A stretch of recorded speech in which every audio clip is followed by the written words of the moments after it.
just happy to share this work, and I want to acknowledge my colleagues and collaborators, Carrie Evans and Lisa Unangst, who have also supported this work. And I think broadly what we are interested in is the ways in which we have prioritized secondary and primary education access for refugees and other displaced populations. But post-secondary education and its really transformative nature has largely been overlooked in terms of our structures for resettlement.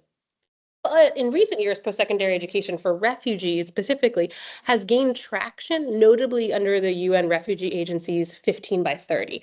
The initiative aims to have 15% of refugees enrolled in post-secondary education by 2030. And it's important to note that that's a pretty significant increase because we're currently at 7%, right? So they're looking to make these significant strides in the coming years. So with that kind of context and that global context in mind, let me share a little bit about the research that has framed this work. Great.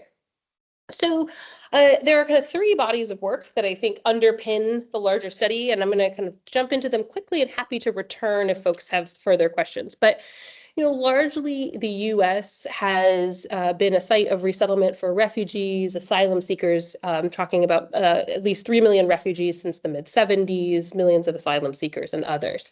But our refugee resettlement paradigm or program administered through the Office of Refugee Resettlement is guided by a set of pillars, central of which is self-sufficiency.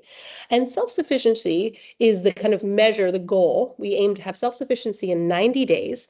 And we want folks to really, the measure of that is, do folks have a job? So what we're talking about is rapid employment that in many times kind of pushes folks away from different kind of other tools that they might be able to access. And so this self-sufficiency priority is at play within the resettlement system, and it often overlooks the prior learning and education of folks. And it's important to also note that the resettlement structure is also provisioned through a series of NGOs, nonprofits that are providing the support. So there's kind of this other layer at play between the federal government there. And so then what does this mean for post-secondary access? As I've alluded, post-secondary education, and in this conversation, I'm meaning everything, an associate's degree, a technical degree, as well as advanced degree. So any type of engagement with the post-secondary ecosystem. In the federal policy level from resettlement agencies, it's really largely neglected. In fact, and so in some prior work that I've done looking at NGOs and the federal apparatus that supports resettlement, post-secondary education is really not prioritized formally. And what we see are attempts to provide access and information regarding post-secondary education, yet these often rely on individual actors. And so what does that mean? It means that they lean heavily on collaboration, they're often inconsistent and then unreliable, because as a person leaves, the network kind of disintegrates. From the higher education side, the federal level, we see very little mention of refugees within federal discourse. What we do see in the literature around kind of barriers to access for refugees is that we are largely kind of thinking about financial barriers, right? And so what I've looked at is access to in-state tuition. Refugees are kind of liminally acknowledged in our in-state tuition policies. In-state tuition policies basically means that you have access to a highly discounted fees or scheme for public higher education. And so what we see is across one project I did across 16 states, really it's not mentioned at all within some exceptions. I'm now looking at all 50 states. And we found upwards of kind of 29 policies that name refugees, temporary protected status holders, asylum seekers. But the early patterns really show that they're not given affordable access in a timely manner. So maybe you're waiting a year or more, or the paperwork that's required to meet that access can be quite onerous. And so we're seeing that kind of these patterns continue to persist across states. Beyond that, right, so we see the policy landscape. If we take this down to the student level, in a paper that I did looking at kind of individuals who are trying to access post-secondary education, we really see that, we found that financial barriers are pervasive, but what we do see is the kind of network of support that displaced individuals activate in order to persist in that system. And that's the theme that I'll continue to share throughout this work. So it's very helpful to kind of think about this as kind of displaced individuals as kind of persistent agentic actors in this space. And then once enrolled, the last piece that I'll share is kind of the ways in which administrators rarely seem to consider displaced individuals, this is at higher education institutions, as within their purview, right? And in fact, often conflating displaced individuals with international students. Again, a theme you'll see continued in the work that I share today, which presents some kind of significant problems for the displaced student population. And so the last piece of this is kind of the notion of racial nativism, both in policy and governance. Racial nativism is a framework that links racial exclusion to national belonging, right? And it's been widely used to examine kind of scholarship on immigration, citizenship, and kind of positions native-born white citizens as the ideal members of society, while constructing racialized immigrants as their descendants as kind of perpetual outsiders, right? So we see this kind of theme, again, both in our resettlement policy, but also it's been used to help us understand things like diversity offices in higher education and how we kind of see this racial nativism at play in higher education institutions. So folks tend to ask, like, so what is the resettlement context in the US? And these charts will hopefully just give you a glimpse. So the first looks at the annual refugee admissions by region. So you see this top line here are individuals from Africa. So this has been the persistent group kind of from a regional perspective for quite some time now, and often I think not always kind of clearly understood by administrators as well in terms of who they might be supporting. As we think about the numbers of people, this is from 2020. Resettlement numbers ebb and flow over time.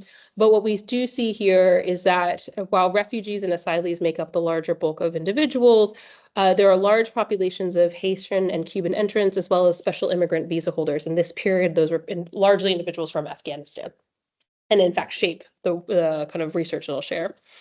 The last piece is, like, when it comes to education participation, we have limited data on who's enrolling in post-secondary education or identifies in these statuses. But we do know from the annual survey of refugees, the prior education experiences and then what folks are doing right now. And I think what's interesting to share, and I'll highlight just kind of right here, is that 28% of folks indicate that they have secondary school experience, right? So they're coming into this resettlement process having completed secondary school. But then, and I think that does contest some of what we understand historically is in the US context as who is a refugee.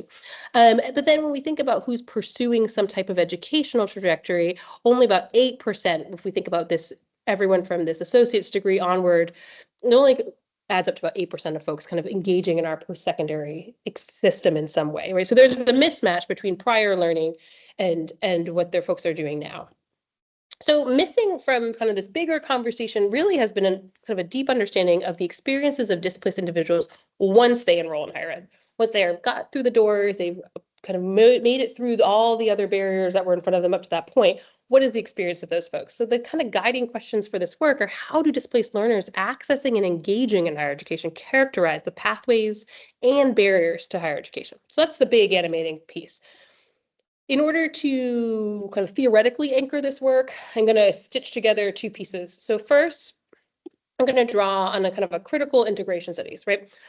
You know, critical integration studies and critical integration studies isn't codified kind of set of tenets, but I offer kind of these 5 heuristics as a way to kind of engage with thinking about this work, right?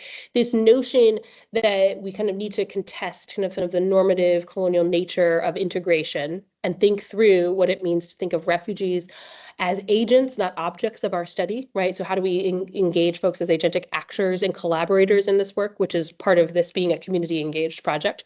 And thinking about complexity of intersectional lives, right? So understanding that we resist the desire to essentialize the experiences of displaced folks, and instead bring that nuance to the space as well.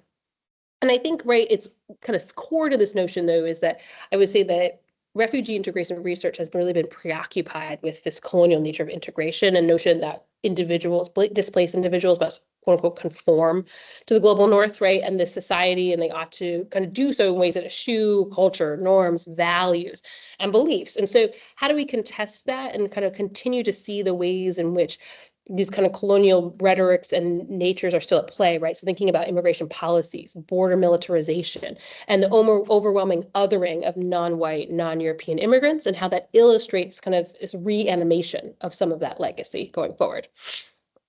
So, through this work, I'm thinking about all of these pieces as well as using this framework to help us offer a more systems level approach.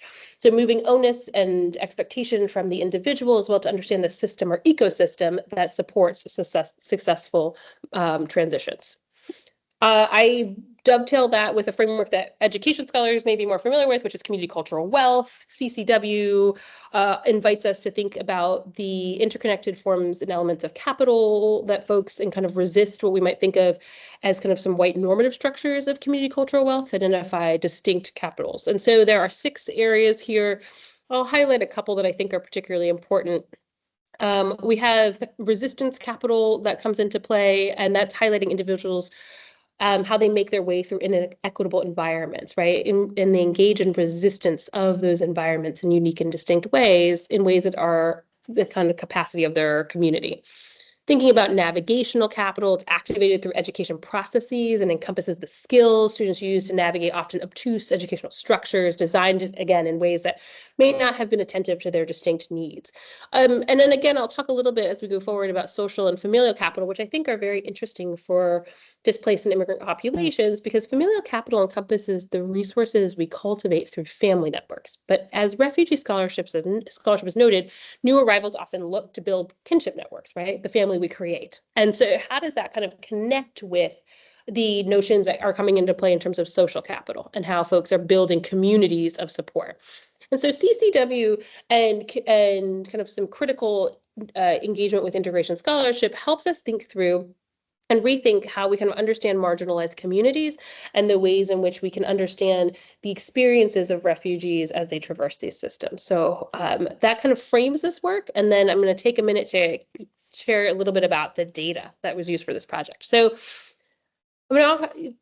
we start with kind of a big framing, because I want to give you a sense of kind of the overall project, right? So I'm going to share a piece of this, but this is a longitudinal community engaged research project that has taken on looking at federal and state policy, resettlement agencies, higher ed administrators, and then specifically refugee learner pathways. And we've done several pieces here. One was looking at focus group participants. These are groups of students I would name as higher ed aspirants, right? They aspired to be engaged in post-secondary education, but at the time of the focus group had not enrolled, as well as a survey among folks who had sought post-secondary and some who had been successful. What I'm going to share today is a little bit on this longitudinal of 28 students nationally who we've been able to track through both through their experience in post-secondary education. So what we've done is I've looked at kind of 3 small cohorts of students, and they participate in what I say is a semester-long intensive engagement with us. We do pre and post interviews. They have weekly audio diaries. They do monthly survey and monthly image diaries. And so this is like a very intensive time where they engage with us and we get to hear from them weekly about what they're working on. And then in subsequent semesters, you can see here, kind of keep engaged with them. So I have 2 interaction points, interviews that I do with them on Zoom to kind of hear how things are going. So this has given us an interesting perspective on their work. So these pre and post interviews really serve as a mechanism to kind of understand the students' backgrounds and their aspirations, kind of at bookends the project, right? That intensive engagement of it. The post interview also helps us understand what they liked and didn't about being engaged in the research itself, right? The learning process of being engaged with this research. The weekly audio diaries range from about 5 to 8 minutes. I did 11 of these throughout the semester, and these monthly image diaries. And I just want to share some examples of the audio diary prompts.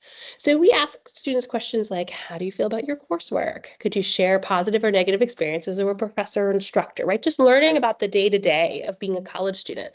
As we get through the semester, we start to learn about networks that are useful to them, kind of places of support.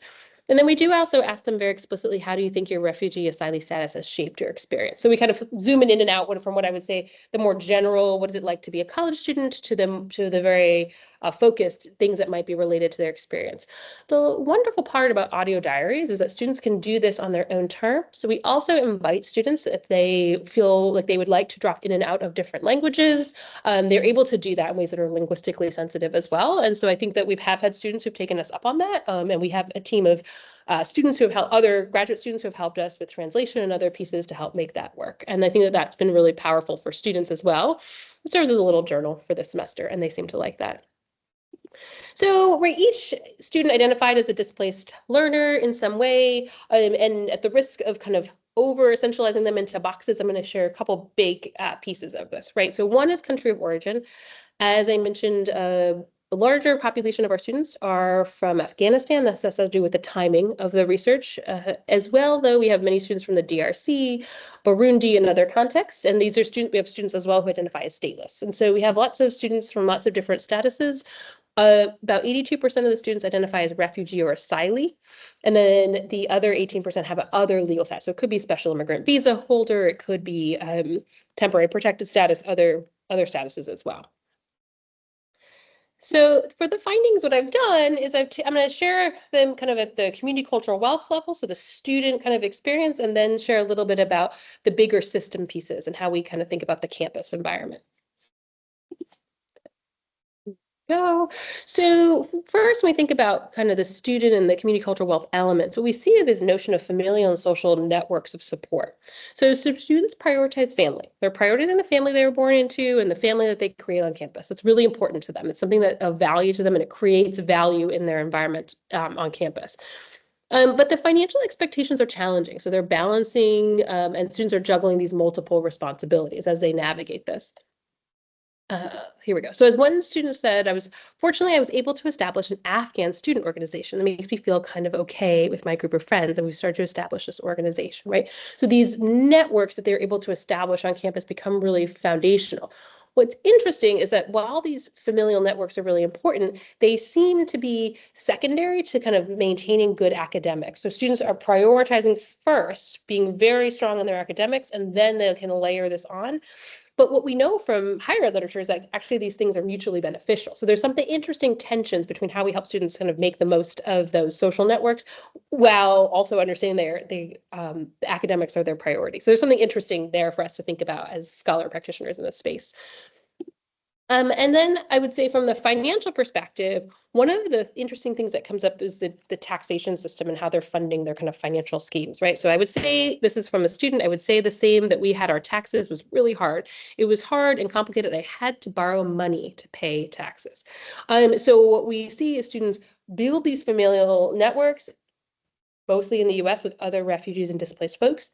And then they have to use these networks to navigate these financial terrain. What is interesting, and I'll point this quote out, is that so we started this data collection in the fall. This is a quote from a second cohort student. And because we've done this in waves over a year, what we see is taxes come up in the spring, right? So we wouldn't have found this out if we'd done all of our data collection in the spring or in the fall and not kind of sustained. So there's some interesting pieces that come up that are very temporal, that we have to think about how we can continue to collect data in that way that kind of attends to the shifting dynamics and the waves you might think of a higher ed experience.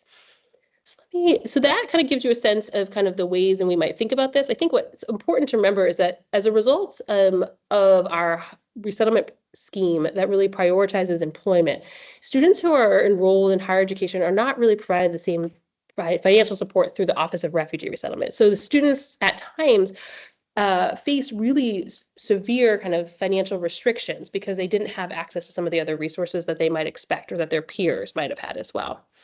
So some images from the image diaries that I think really share the kind of the sentiments that we had from students. Ooh. Okay, so this is a quote from Jawhar. Jawhar was, again, a student who really found this need to build community and build shared community from different from cultural connections. And that was really important to Jawhar. And I think that really speaks to the kind of her experience, but that was really patterned throughout many of our students. Try one more.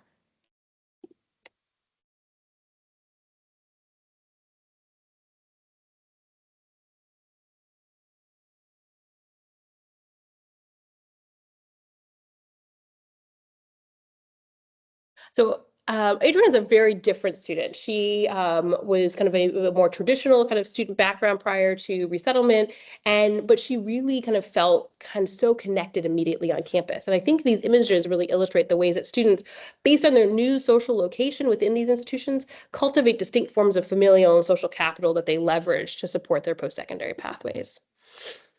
So resistance and navigational capital, I think there's a lot of conversation about how these kind of can be interlocking, right? And are really leveraged to support these pieces. Our data really speak to how these are activated throughout students' post-secondary pathways. communities of displaced scholars resist invisibility, right? They're actively resisting that. And their personal goals encourage persistence both academically and socially, right? They see this like deep personal commitment to education that is really activating that resistance and navigational capital, right? So it's an asset for them. So when I think about this, we think about what is, I think, kind of interestingly think about is the ways in which students resist the invisibility, right? So one of the kind of quotes that I feel like captures it a lot is a student who said, I'm not local and I'm not international. I exist in this liminal space, right? So we talked about this liminality. And this was something, again, this is a student, this came up in our, after their semester of intensive interviews, this is a follow-up interview, I think, as their identity as a displaced learner is evolving, right? This liminal space that they're entering, it really was important for him to understand. And another student talked about how her institution struggled to support her in basic paperwork, right? She's a stateless student. This institution really struggled. And as a result, kind of pushed her to the periphery in terms of ability to support. And so I think in moments like this, those students didn't sit back. They activated their navigational capacity and their resistance capitals, and to kind of make sure that they were seen, that they were supported, right? That they played a really active role in that. And as one student said, what I've come to know by myself is that I have to look out for opportunities that are already right in front of me. You know, it's like, I have the skills, I have to take it out. And then the college is here to help me, but there's a lot of workshops and a lot of people that are ready to help me, right? She was going to take this on. She was not going to be pushed to the periphery and not given the support. So I will say a lot of the resistance capital, unsurprisingly, is tied to the education, right? We see a lot of, that's really the priority here, and that makes sense. But we also saw a lot of resistance capital activated as it related to students thinking about some of their other kind of ancillary pieces around their experience. And so this is a quote from a student who had been fighting to get the housing support that she needed.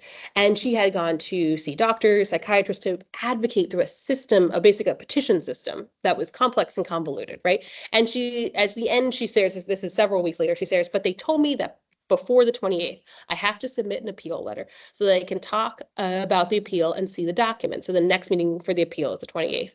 And so she really sees the ways in which she kind of activated her resistance and navigational skills, right? And I often tell folks, if you've navigated the resettlement process into the US, you have excellent navigational capital, right? So we have to acknowledge that the system has produced folks with and pushed the skill. So I think it's really important to kind of see this as an asset that students bring. So as we think about resistance capital, there's lots of different ways that it plays out. So I shared an example, but you know, kind of out of the classroom, and here's another one again from Jawar. So resistance happening outside the classroom, right? Jawar talked extensively about navigating her academic experience alongside asylum seeking and what that looked like for her. And then we go to the classroom and we have another student, Lily.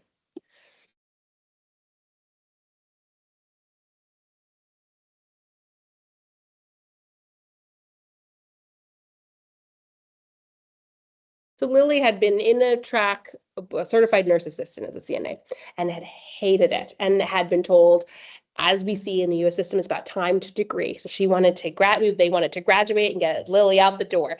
And Lily said, no, I don't like this. I don't want to be in this space, and really advocated to kind of move to a different academic setting. And so we really see is they allow them, I also think these audio and image diaries allow the students to kind of take control of their narrative and to share the pieces of themselves and the highlights of their lives. And it's kind of really a privilege to be able to hear and share the parts of their story.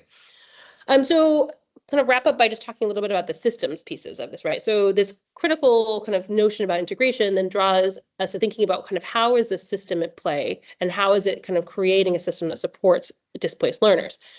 And so other folks have looked at communities, right? Like, are communities prepared to support refugees or other migrant communities? And I would argue that higher education can be seen as this micro community context. So we can use these same skills and methods that we've looked at to look at this in that context as well. And so when we think about the data, kind of gives us some ideas about what I think of as campus welcome structures, structures that are supportive, structures that facilitate an environment for students. Students would segment these actors into academic support, which I will say is foregrounded by faculty. If I showed you kind of the coding that we did, faculty played a kind of an outsized role in some of their connection to across a lot of elements. but it also included academic services like tutoring and writing centers. The second is kind of more general administrators. That could be anyone from a residence hall director to a dean of student support to housing and other pieces like that. And then overlapping but distinct were these kind of culturally relevant programs. Those are cultural centers, maybe diverse inclusion offices, folks that were explicitly maybe more attuned to their needs. And so these kind of pieces come together to create what I think was a web of kind of the structures of campus welcome that students identified. And so if we think about the first area of academic support, we see at the beginning, I feel that my department and my professors are very helpful, and they try to help me, right? So students are feeling the support from faculty. And I will say, for many students, that was a real strong spot, right? They really felt like faculty members understood them. Another student talked about for more of the cultural relevant programming. I had a good experience this past week with an appointment with the Dean of Refugees. The Dean is going to work closely with refugee students, listening to their concerns and probably trying to help out with anything that they can, right? So this is an institutional structure in play, a staff member who's there to support them. And so I think we can see how these two roles and how these individuals support students and help create the web of campus welcome. And Samson is one of the last images I'll share. Here we can see if this will play.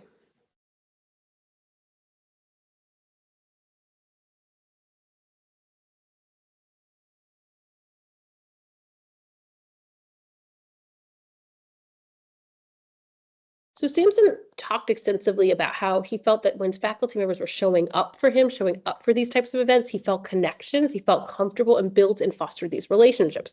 And so this was something that was really helpful for him in this campus welcome piece. And so one of them didn't show up. There we go.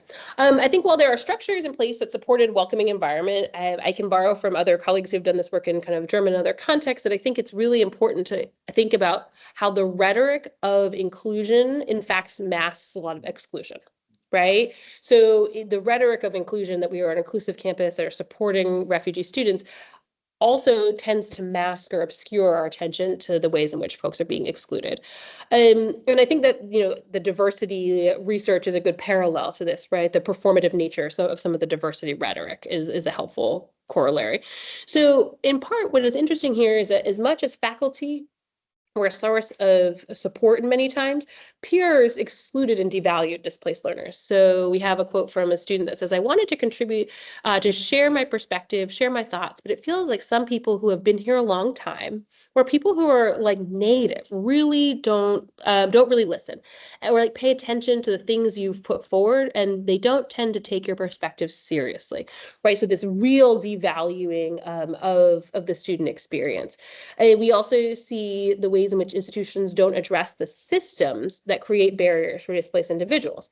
And the second quote here is, and since we're approaching Thanksgiving break and then the fall break, and I'm not sure because the campus usually kicks the students out of these for these breaks, and we're not allowed to be on campus, right? So the structures of the institution meant that they closed dorms, and maybe historically for their students that was not a problem, but for displaced learners who have no kind of family or others to nearby, this presents a kind of a structural problem for them where they have nowhere to be and no space to be able to call their own. And it hadn't really been considered by the institution. And I think the last quote here really kind of captures the ways in which financial inequity continues to play a role. A student said, I'm broke. Being in college is just overwhelmingly stressful. Right. And the financial tensions that students were constantly up against just persisted time and time again. And I think it was important to kind of think about kind of the ways in which this institutions push back. And so one interesting narrative here of an institution pushing back, let's see if this will load.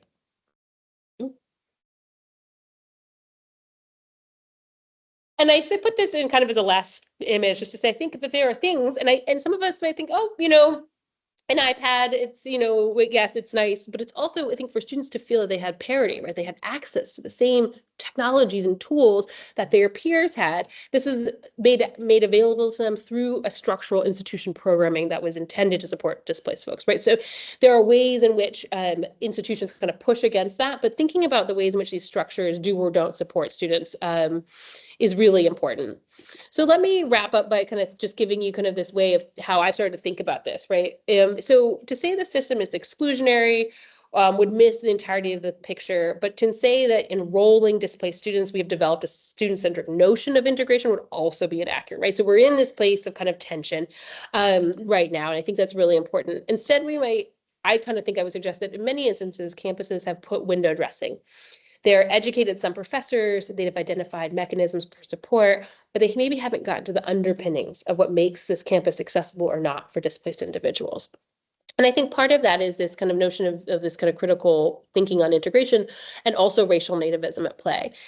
But I also would argue that despite all of that, displaced individuals and displaced learners bring with them all of these various forms of social capital that push against that system. So these things are pushing and pulling against each other. And I think that we have to see this as an active process that's being kind of brokered and rebrokered.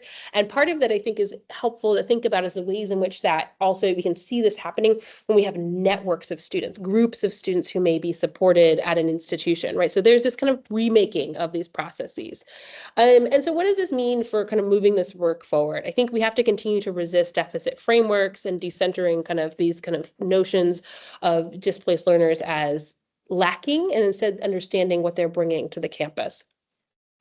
You know, post-secondary education is often decoupled from a lot of resettlement conversation, right? So how do we create an ecosystem view of these two pieces as complementary?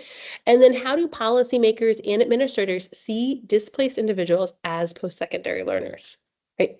We need to understand that these individuals are and should be post-secondary learners if they choose to be, right? And that's the important thing. And that's the last piece, if they choose to be. Right, that has to be a part of the conversation. And then if we are mean to make good on that, we have to think about how the institutional discourse and practice might shape that.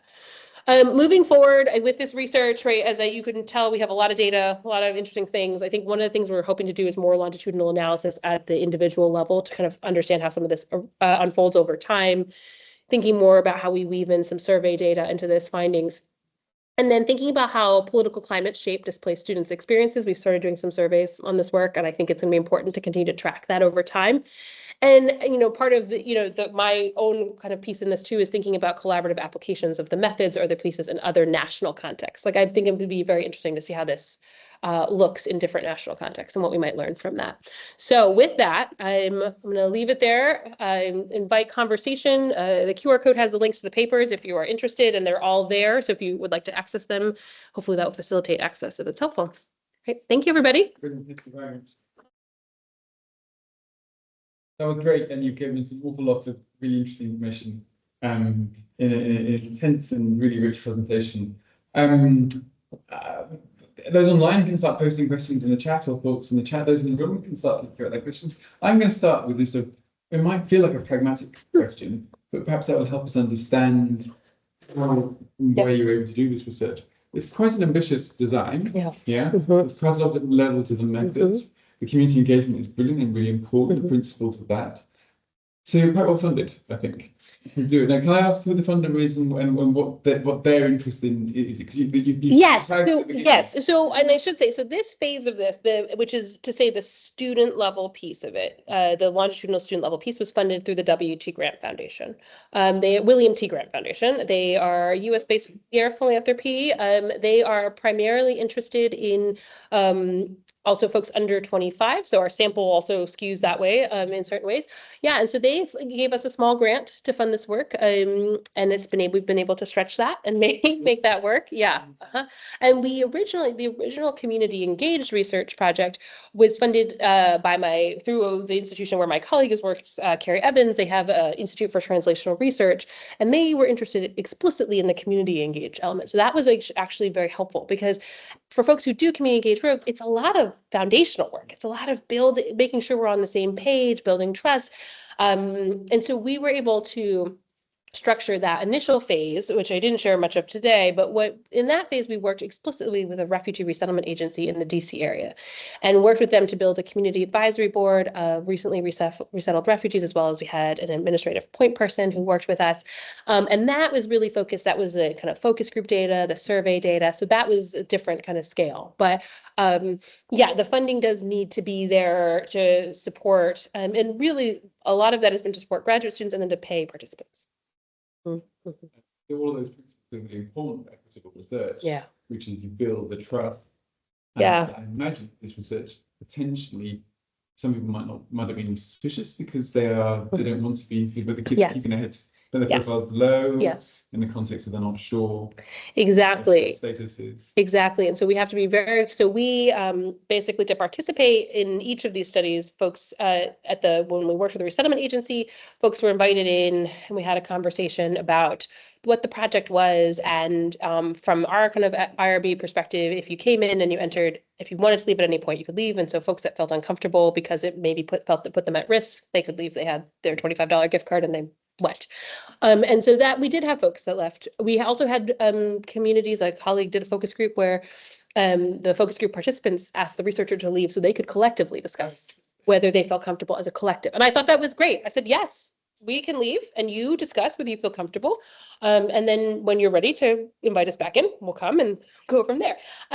So yeah, you do have folks that have differing kind of comfort levels with this, or it's also feeling, I think people are also shy about their experiences and other pieces. So yeah. Mm-hmm.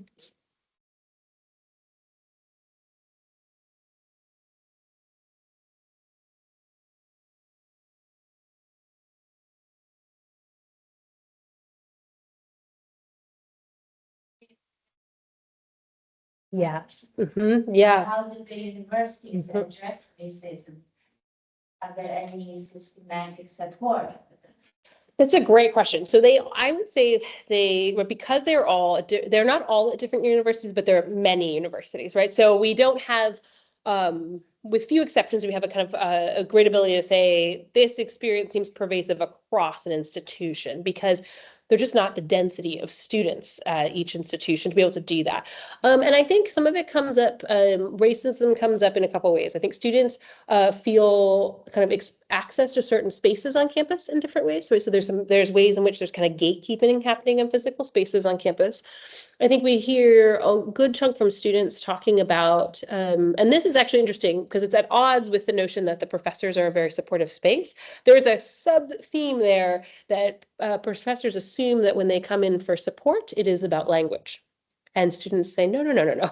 I just didn't have exposure to, we'll say, this advanced Excel before, and I just need to know how to do that, right? So there's these ways in which they're being, I would say, stereotyped and pigeonholed into certain categories that are very problematic. Now, there are some institutions that these are smaller institutions that really worked with faculty. Say, hey, we are going to be welcoming a group of displaced folks on campus. We think we might continue to do this. Here are some things you might want to know about the displaced individual's experience, right? And also with that comes kind of understanding histories of trauma and other pieces that they should be aware of. So I think that has been successful. I would say I don't know that I have a lot of great examples from participants of ways in which they saw their institution push back and say, this isn't okay, right? Instead, it seems to be more of opening spaces instead of rectifying spaces that might be problematic. Does that make sense? So instead of saying this space may be reproducing kind of racial nativism or racist behavior, we'll create a space that is a space for you. And that doesn't address the underpinning racism that might be at play. Exactly. Yes. And it has, and I think at times it may and I think I would be cautious of suggesting that it is not intentional. I think it's a very active part by the institution to say, okay, fine, if you feel that way, go do this activity with students who are like-minded, whether it's ethno-racially or otherwise, and then we can maybe put that to rest instead of addressing the underpinning problem. I think you're right. Mm-hmm. Yeah, thank you. That's a good question. So a couple of questions on. Oh yeah. I wonder if you want to unshare your screen. Yes, that would be great. If I could remember to do that. Fazela, you were the first to ask in the chat, which is actually in the Q&A, which is fine. We can use Q&A, that's no problem at all. So I'm forgetting how to share my screen. Sorry, that's why I'm. To share at the top. Yep. And then click on it and share. That seems like it would be so simple. Let's try it here. Share content. All right, I can't. Never had this problem, folks. Sorry about that. Do you want to come on? Yeah.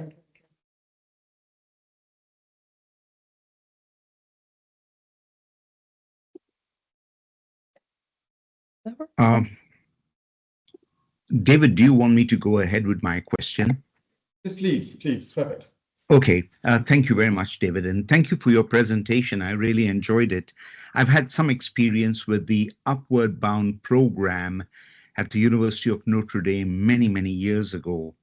Okay, and while I was still a rookie in the game, if you will, my question to you is, given that the backgrounds of the students are with trauma on entering the US and academic programs like the ones that you offer, have such programs in cultural diversity training and EQ been considered, and how have these been done?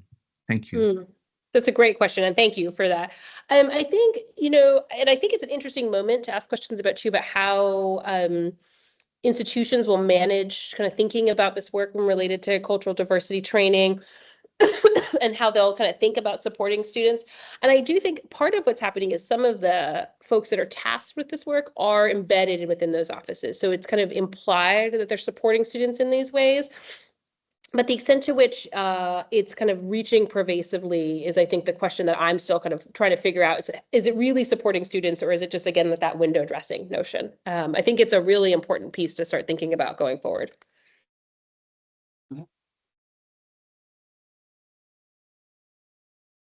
I think you're right. I think you're right. I think there's this question of, and so sometimes I think when I think about the pushing against it, I think a little bit about the ways in which institutions are changing policy practice. Right. I think, to me, if we start to see some of those policy changes, then maybe we're seeing it pushed in the right direction, even if they don't always meet the aims, right? Even if the goal, right, their goal is aspirational, I think it's understanding that you're getting at the underpinnings of what is built the system that is by its nature inequitable. Yeah. So, Kazella, I'm not sure if you are able to unmute or to ask a question. Would you like me to do that for you?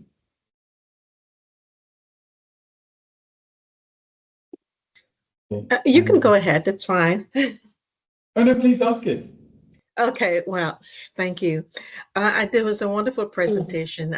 I'm a little bit older than you, so I'm looking at the perspective of the administration, and I wondered, you mentioned some window dressing, and I do see a lot of institutions, universities across, internationally, are always putting wonderful pictures of people and having, everything, we're such a wonderful, welcoming place.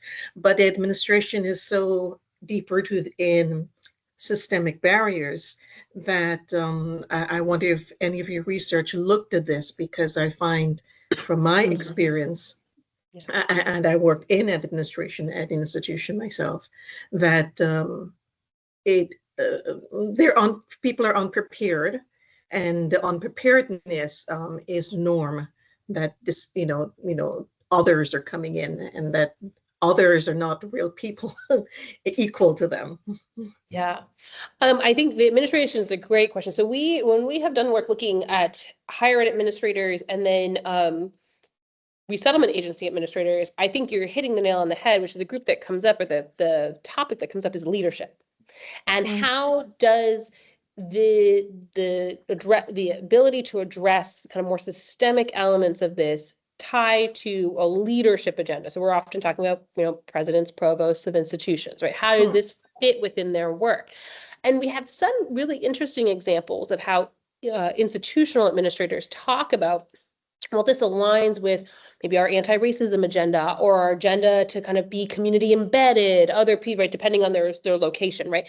And so I think that it does come up, and I think that there are ways in which folks have been given the ability from a leadership perspective, I'll say, to do that harder work. And I think that does seem to be making positive impacts. And there are some examples that we have in that research that really speak to the ways in which administrators might be, their work might be elevated, and then there may be space to move beyond the window dressing based on institutional leadership. And so I think that might be something to think about too, is like particularly at the community college level, right? So our 2-year institutions, how does this fit with your mission to serve the local community, right? If you're located in a city with a large refugee community, a large displaced community, how does this align with kind of who you serve, which your charge is the community, right? And so I think some of these ways in which folks have sought to align their work with the institutional mission has also given them space, maybe a little more latitude to make positive change. And we have some really good examples of that from the administrative perspective. Thank you for addressing that. Yeah, thank you. Great question. Thanks, Yeah. Thanks, Claire. Michelle, we slightly rehearsed this at lunchtime. Yeah. Given what's happening right now in the US, the whirlwind of the tornado that's being aimed at universities and the destruction it's wreaking throughout many of your elite institutions, and to the questions of VDI and diversity. Yeah. Do you want to sort of reflect on what that might mean for programs and for universities themselves? Yeah, so I think that that's a really good question, and I think it is going to be something we have to kind of grapple with. I think that I start with first and foremost reminding folks that if we just think about the student population that are in our study, they're not going anywhere, right? So, and despite efforts to restrict migration and the militarization of borders and all these other pieces, we are still going to have displaced students on our campuses. And so I think the obligation has to be on institutions to continue to be attentive to these populations, right? So it's not that in light of the political climate and the moment that this should be tucked aside. And so I think that that's my starting point, and I don't want to lose sight of that. And it's in part because, we're going to continue to have very different student populations. And so I think that that's an important piece of this. Now, how institutions are able to do this work is going to change, right? And I don't know that it'll be the same at every institution, but I think it might go back to that question of mission alignment. How does this work align with what you have said you want to do? How you are serving the public for our public institutions, how you're serving your community. But I think we have to think about how the ways in which that aligns with the work that we're doing as an institution. And then how do we give space for that work to continue? And I think time will tell kind of what strategies institutions use. So I'd be a little remiss to say, I think this is what's going to happen because I don't quite know, right? Excuse me, but I do think it's going to be that mission alignment that's going to be the way that folks are able to keep doing it, the ways that folks convince leadership. And it's going to be about bold leadership, right? And the reality is going to be about leaders who say, no, this is what we've always done. This is what we're going to continue to do. We have institutions that have set up structures to support this work in very wonderful ways. And we want to make sure they're able to continue doing that work. Yeah. Well, that's really wise. And you're absolutely sensible. Who knows what's happening tomorrow, let alone here. So with that notion of institutions having to stick to what they're good at. Yeah. Absolutely. Really Are there other questions in the room? Chibag? Yeah. Well, congratulations on a very ambitious project. I took a look at the QR code. You've already accomplished a lot in terms of publications from that. So I have a couple of questions. One is about the sample. Yeah. This data. It looks like you had over 40% as refugees and the other 40% as asylum seekers, right? Yes. Yeah. So I'm wondering how different or similar their experiences are. Yeah. Because of the compounded recovery with different support system. The second question is related to what David asked in terms of the change of DI policy, etc. So if that's a problem, so I'm wondering if there is a community, the cultural community, because that's what they're talking about. So we could go to particularly get help from. Yeah. If the traditional sources of human support, doesn't fall in place. I think that's great. So to address the first question, so we have a split among I do bucket them, but they are very distinct pathways, right? So asylum seekers or asylees versus students who have entered on a refugee status. One of the biggest distinctions for the students identified as refugees is that they entered the U.S. likely at a younger age, right? So they, not young, but we have students who maybe came with family late high school, right? They, and part of this is around, they've moved through some of the immigration pathways in a different way. They may have also moved with family. That's different, right? So those structures that are in place. At the same time, with our asylee population, so kind of some of the features of that population that are distinct, right? It might be less likely to be there with family. There are also potentially folks that came from a refugee context internationally, right? So we have students who participate in this work who possibly came from a refugee context in Kenya and other national contexts, and then have come to the US, but under an asylum claim. So you see these kind of differences in pathways, differences in times in the US, differences in engagement in the US K-12 system, which we know shapes their success in post-secondary ed. Much of the other literature at the K-12 level kind of talks about 11 and 12 being kind of this inflection point for their higher ed, their high school outcomes. So we can kind of imagine that is also kind of coming into play here. So that's one piece. The other interesting element, right, that because they skew a bit younger and have more family structures, they are also, of our group, the more likely to be engaged at a community college. And I think that there's something to be said for it. The interesting thing is that of those students that started out at the community college, many of them have transferred. So that's been an interesting thing because we've been able to stick with them for a little while. I've got one who just transferred out of state, another transferred locally, right? So they're making their way through the educational continuum as we might see it, which is quite rare, right? To imagine anybody transferring, but much less students who have had kind of definitely different resources and support systems. So I think that that's maybe some features that make them a bit distinct. And then kind of trickle down into some of those themes. In terms of maybe how students might activate or use that kind of those community cultural wealth elements to then, in this absence of institutional support, I think that's another interesting way to frame the actual premise, right? And so the structural slide that I had that talked about academic and general administrative and then culturally relevant support, embedded in that is this interesting nexus of administrative support and peer support. So they are complementing each other to produce a system of a pillar, I would say, of that system of support. So I imagine that what we'll see in the vacuum of the administrative formal support is the kind of amping up of that peer support. I think that is likely how we'll see the students fill that void, right? And so we can imagine that as an intersection of somewhere between familial and social capital, depending on how they see those relationships. And so I think that that's one area that in order to maintain, we're going to have to see that elevated. And I think in some contexts, whether it's actually located at the school or through social networks that are technology facilitated, i.e. WhatsApp groups, students are doing that peer support already, right? So we're seeing that when they're connected to peers, even through a WhatsApp group of other peers who are refugee students enrolled in higher education, that peer support is getting activated. So I imagine that we might want to think too about how we do more of that networking, that social networking, for students, and then allow them to do that on their own, right? Because some of that is about finding the other students, and some of that is facilitated through other programs that are supporting students' matriculation.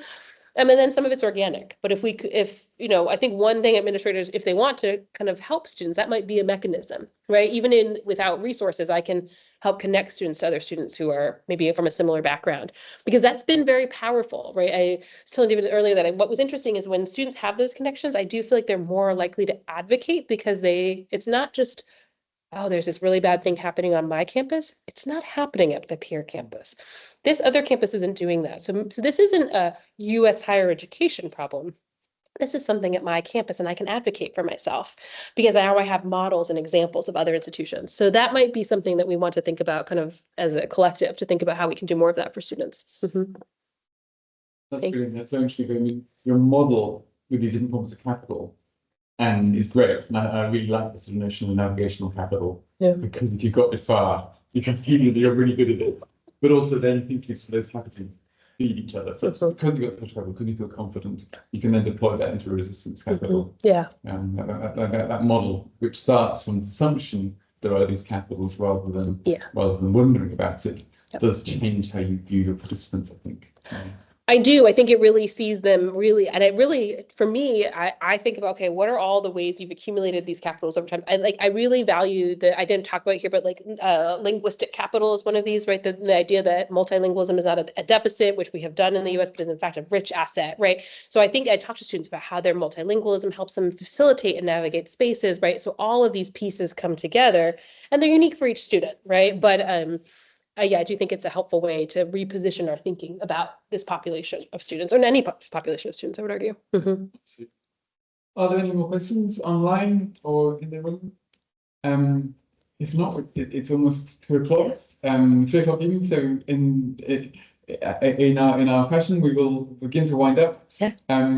So interestingly, next week we have another webinar seminar on the US system, and it's entitled "Diversity in Pieces: The Fallen Future of Affirmative Action in Multiracial America."